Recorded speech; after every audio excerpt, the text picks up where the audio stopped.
Welcome to the Ask Faleskini podcast with a guest. I'm proud to present Matej Mihelic from Bangkok, Thailand. Matej works with individuals and teams on the aspect of high performance.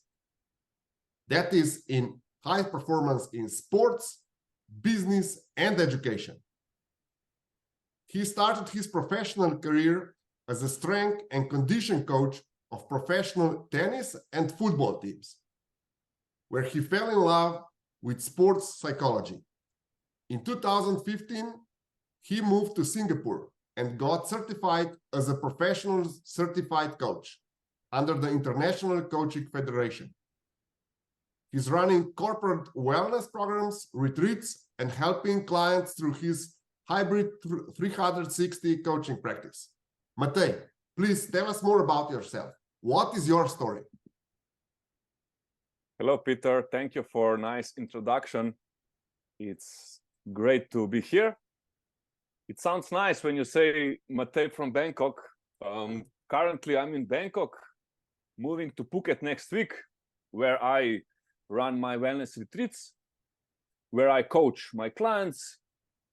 But as you said, I have hybrid practice, which means I work online and face-to-face. I started as a fitness trainer, but because I was an athlete myself, I was training handball, then I was training martial arts, and always had these flirts with sport. And I found myself enjoying working with athletes. And then as I educate myself more and more from that field, I'm talking now about strength and conditioning, physical preparation of athletes, tennis players. I got linked to one tennis player from Ljubljana, Slovenia, and we did amazing pre-season, like 2 months. And everyone was like, wow, who is this Matej? So actually, that was the start of my SC, like strength and conditioning journey. Then I got another one and another one. Then I obviously learn more of like tennis background, understand like more of lateral movements, more explosiveness, mindset of individual athlete, and so on. And on the end, I would work with some of best world tennis players. We were like ATP finalists. I was on the Grand Slams main draws as a coach, and it was an amazing experience. And I found my talents in observing people from the distance and kind of create the plan to improve. So I left tennis, and I add also football, which is a bit different because it's a team sport, obviously. And then so dynamics are a bit different in maybe like communication and so on and so forth. And actually, I was also a part of physical strengthening, very, very curious always about the mindset, because the difference between average and top players, it was not in their strength and endurance, but it was really in their mental agility and attitude, I would say. And back then we would practice visualization and meditation and seeing yourself from far and so on and so forth, and was more and more curious, to say. So that is when I started with my shifts into like more like psychology side. And as you said, I moved to Singapore, working there 5 years, build my network, dive deeper into executive coaching, working with high-level executives, and these are my clients now. So yeah, I travel the world running these retreats and work with great people. Thank you. I would like to know more how this transition from let's say from the gym and wealth studios came to teaching C-levels executive. You're famous for coaching a couple of millionaires and even billionaires in Singapore. how did this transition happen? Was that a natural procedure or process when you first met them at the gym and then helped them with their mental issues? How did this transition happen? You explained that you were curious and that you learned a lot. You also got certified as a coach during that time. How did the transition happen? How did you get new clients that are not just inclined to get in shape? Let's simplify it. Yes. How did you then got clients for performance, for general performance in their life, in their business? Great question. Thank you. It's quite linked, right? Like I was curious, and I'm a great listener. I would say I'm a great listener, and are higher on the ladder are less of people would be authentic and real with them. For example, if you're a leader leading a company of thousands of people, everyone would just tell you what you want to hear. So when these leaders sometimes hear somebody who would ask some open-ended questions and maybe tell them what they need to hear without much of a fear of attachment, it would trigger their own coach in them, if I can say like that, because these people are there for the reason. These are very smart and growth mindset people. But to go back to your question, how the transition happened is actually very interesting, because why I started also with this flirt to be executive coaches, I wanted to go out of the gym and wear a shirt. I wanted to wear a nice shirt and be more like them, you know, but I don't have this 20, 30 years of corporate experience. So I had to find my own way, right?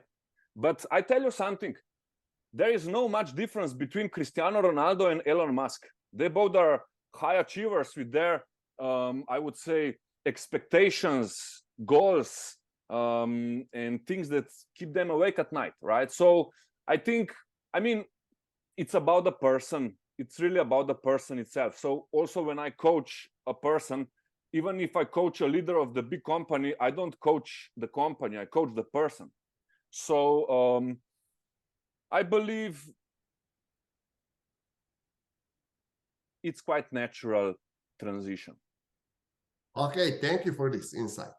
I would like to ask you another thing that really intrigues me, and I will also like to spark some controversy on this topic, because there's a lot of controversy. Are you born as high achiever or you become high achiever? Can an average person with a good coach become high achiever? Wow, man.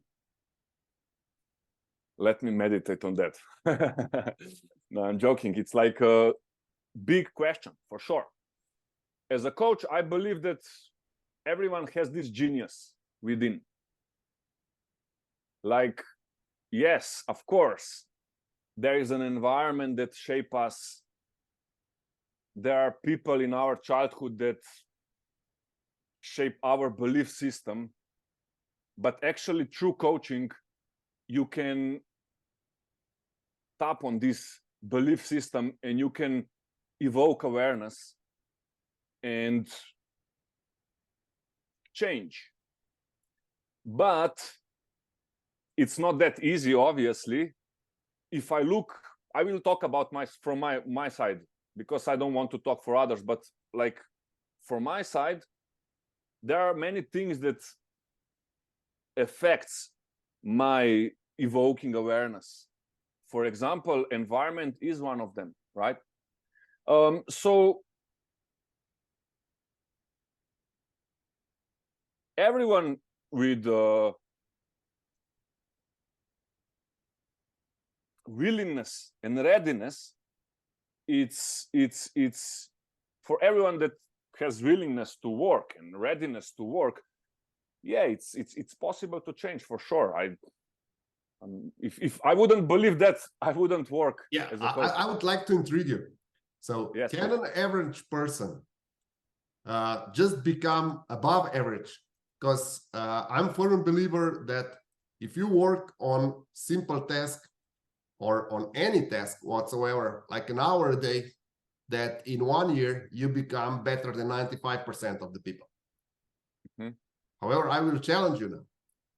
Mhm. So I'm certain that everyone can become above average, but can an average person without the right environment, without some, let's say, family predispositions, become high achiever and achieve above, not above average, but let's say top 1% status in certain either sports or industry? I would say no. With when you mention like environment and family background, obviously, when we are born, the stage is ready, and actually, environment with our parents and adults, whoever, like authority, shapes our belief system, right? And then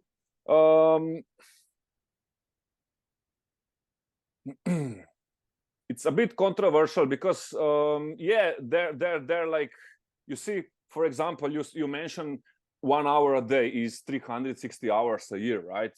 So it's a lot, right? But then it's very important to understand like who you are on deeper level, if I can start going there, right? It's like if you are staying on the surface level and just going through the motion, or in your trance or your autopilots, and just following your belief system,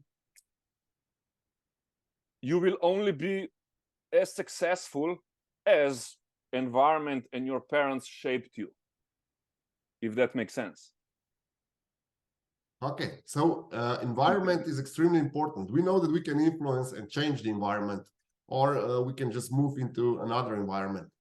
So you moved, for example, from Europe into Singapore, and then this shaped you a lot because in an instance, you came from, let's say, small-time business people, an environment of small-time business people, into environment of global leaders. How did this transition change you and your view of the world? I think I crave more for deep, meaningful conversations because of that. Like when I'm in the room with people who are curious, ambitious, vulnerable, playful, it's fun, it's meaningful, and I feel good. And in Singapore, I had opportunity to talk to 5 or 10 people like that on daily basis. I'm not saying that you can't find these people back home in Slovenia, but just the pool is much smaller, right? And you see, I got some of this in the sport. So Slovenia has amazing sport, and through my, you see, I was actually craving for that long time ago.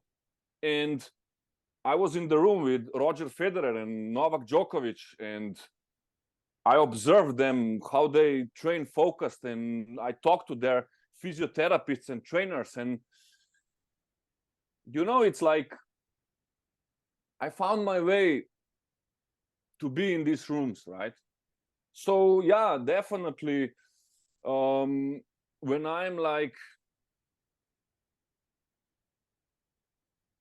in the mountains of Slovenia or in the beach of the Phuket, where not many of these people are, right? It's not a corporate environment. It's great. I need that, but a big part of me also have to get this injection of this world. So I think I always need both, kind of.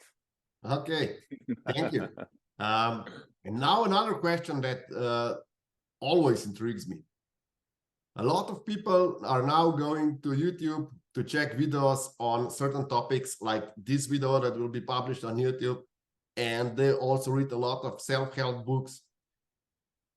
How far can high achiever come with videos, and how far with books, and how important is to get a coach and coaching session where you will compare yourself to other people that would like to improve their performance, or even get an individual coach that will help you improve your shortcomings. Nice. I always like to talk about that because, because I don't read books on daily basis. And I feel why I like coaching and also psychotherapy, psychology. I like these things because it's about experiential learning, right? I give you an example. It's different if you read the book versus write a book, right? The guy who wrote the book actually experienced what he wrote on this book. And then I can read it. Yes, I can learn from it, and I can forget it. But when I get aha moment in this, if I get some shifts from my own perspective, it's very different. It's experiential. You feel it in your body. It's like you own it. So for me, as a coach, I really try to make sure that through the process, my client would always hold the ownership of the conversation and transformation, take responsibility and hold the ownership, because that will be then long lasting. Yes, there are easy fix. You can watch video, you can make a new tattoo and be motivated to go to the gym every morning at 6 a.m. But I tell you something, as a personal trainer, some of my clients, when they got their six-pack after 3 months of eating something that they don't like, they said, now with my six-pack, that's the worst times of my life. But I have 8-pack for 20 years and more. For me, six-pack, it's boring. I want 8-pack only, right? But because it's easy for me, that's super easy. I mean, for me, very difficult to have six-pack. That's difficult for me to be fat, to be slow, to have headaches. That's difficult. For me, it's very easy to keep healthy life and to learn, because that's my lifestyle. So it's very important that we align our values and our values, our deeper meaning with the actions then, right? Something like that. Okay. So in order for our listeners, what is the shortest way to improve their performance? The shortest way? Yeah. What would you suggest to our listeners that are listening to this podcast and would like to improve their performance? What is the best way to go forward? What should they do first? Where should they start?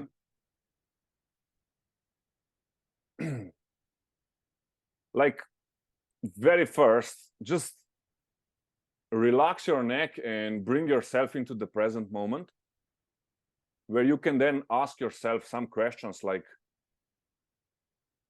why is it even important for you to work on yourself? And make it very, again, meaningful for yourself, instead of being distracted with this and that from I don't know how many thousands of informations out there. Sorry to interrupt you. So the first thing to start with when you're going into improving your performance and starting your transformation is to understand the reasons and why do you want to do this transformation? Why do you want to improve your performance? What is the reason that is? Why are you doing that, or why would you like to do that? Yes, you see, clarity is definitely something that will help you finding your direction, right? So if you are clear on who you are, what you want, where you want to go, you will also understand what is on your way, what's stopping you, what would be the potential barrier, and then how to overcome that, right? So it's the clarity at the beginning before you then practice. How do you achieve this clarity? Because, for example, when I was overweight, I would always say, I'm not so much overweight. There are people that are more obese than I am. So how do you achieve this clarity? What is the point that you can relate to? Should I be super athletic? Should I be super smart? What is the benchmark? How should I compare myself? What should I compare myself to? Wow, I'm just thinking now where to go, because I feel like I want to share some insights from, let's say, my clients that are like having these questions, right? It's like, you know, when I coach my client that wants to lose weight and lose their belly, yeah, of course, like, how would you like to see yourself 3 months from now? But actually, for me, I rather dive more into like, how do you feel when you sit in McDonald's and eat your hamburger? Or why now? Why not 5 years ago? Like, I don't want to stay on the surface level. Okay, tangible, measurable. Let's go. 3 months, push, pull. Like, you can read that anywhere, everywhere. But I would really like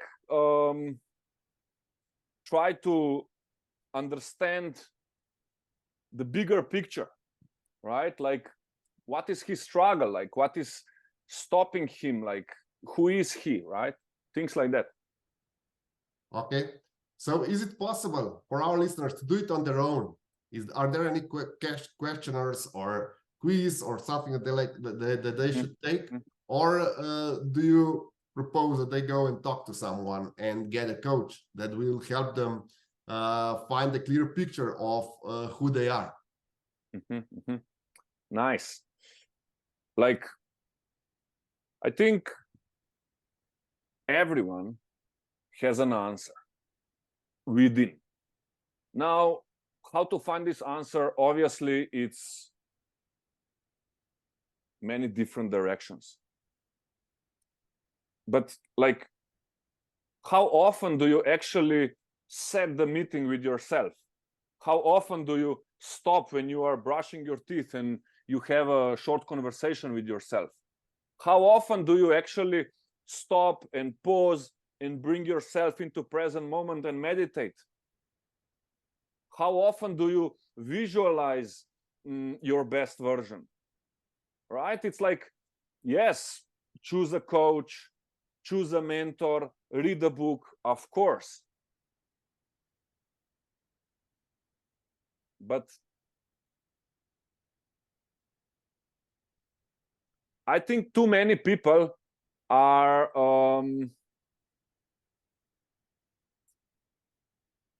going very fast in this fast world, I would say. Okay, thank you. Is there anything else you would like our listeners to take from this interview? Can you share any quick tips or trade secrets with our listeners? Nice. Yes, definitely. Like, you see, there are many levels that are happening constantly within, right? We can, like, now when I'm talking with you, this is kind of, I would say, surface level. Like, in process-oriented psychology, they call it consensus reality, for example. Like, and then there is like deeper levels, like dreamy levels, where we actually are like full of some signals, where like body symptoms, like movements, like feelings, and very often people are blocking going there. So I would invite people to just use their body and their sensors and just be present with themselves on this maybe somatic or kinesthetic level. And what that means is just slow down and like be present in the moment. Now, as I'm talking to you, do I feel my elbows resting on my chair? Do I feel my back touching my chair? And where do I feel actually anything? Like, okay, is it in the stomach? Is it in my chest? Now I'm performing, it's a public speaking. I feel a little bit in my head. So I invite the listeners to maybe practice and give more space for the feelings, because they are the signals that they are there for the reason. And I think this one is quite essential, because if we are gonna give space and welcome the stress that is so popular these days, and if we are gonna welcome that, I'm sure if we're gonna be curious about it versus judgmental, we can learn so much from it, so many creative processes behind. But we need to definitely be more patient and willing, again, have this willingness to work, because on the end, I believe for me, life is about work, working on yourself and others. So I would welcome everyone to the work. Thank you for these insights. Would you please tell our listeners where they can find you or reach out to you? Obviously, Instagram and Facebook. On Instagram, I am Coach Matej. I have LinkedIn profile. I have website, coachmatej.com. First conversation is just a discovery call where we can just introduce each other and see if we are like linked to work together, and everyone is welcome. Thank you. I will include all the links in the description below. Thank you so much. Matej, for being my guest today. Thank you.